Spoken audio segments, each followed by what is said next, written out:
ഇപ്പോൾ സോവിയറ്റ് മാതൃകയുമായിട്ടോ ഇപ്പോഴത്തെ ചൈനീസ് ഭരണ സംവിധാനമായിട്ടോ ഒന്നും കേരളത്തിലെ ഇടതുപക്ഷ ജനാധിപത്യ മുന്നണി ഗവൺമെന്റിനെ താരതമ്യപ്പെടുത്തുന്നതേ അർത്ഥമില്ലാത്ത കാര്യമാണ്.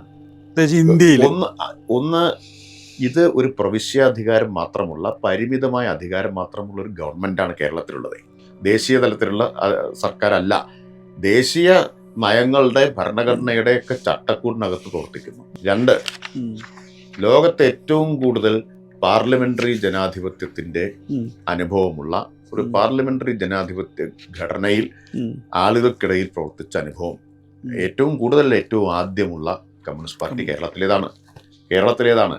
ആ ചരിത്രമൊക്കെ വിസ്മരിച്ചുകൊണ്ട് അദ്ദേഹം ഇങ്ങനെ താരതമ്യം നടത്തുന്നത് ഭയങ്കര അതിശയകരമായിട്ടാണ് എനിക്ക് തോന്നുന്നത്. അതെങ്ങനെയാണ് താരതമ്യം ശരിയാവുന്നത്? 57 ലോകത്ത് എം.പി. രാജേഷ് റോസ ലക്സംബർഗിന്റെ കൂടെയാണ്. അതിനെ അങ്ങനെ നമ്മൾ സമീകരിക്കരുത്. ഞാൻ പറഞ്ഞു വരുന്നത് ഈ പാർലമെന്ററി ജനാധിപത്യത്തിന്റെ അനുഭവങ്ങൾ ലോകത്ത് മറ്റെവിടെയുള്ള കമ്മ്യൂണിസ്റ്റുകാരേക്കാൾ കൂടുതൽ നമുക്കുണ്ടെന്നാണ് പറയുന്നത്. ആ വഴക്കം നമുക്കുണ്ട്. കേരളത്തിലെയും ഇന്ത്യയിലെയും കമ്മ്യൂണിസ്റ്റുകാർക്കുണ്ട് അതിനകത്ത് പ്രവർത്തിച്ചതിന്റെ വഴക്കം. ഏത് പാർലമെന്ററി സംവിധാനത്തിന്റെ?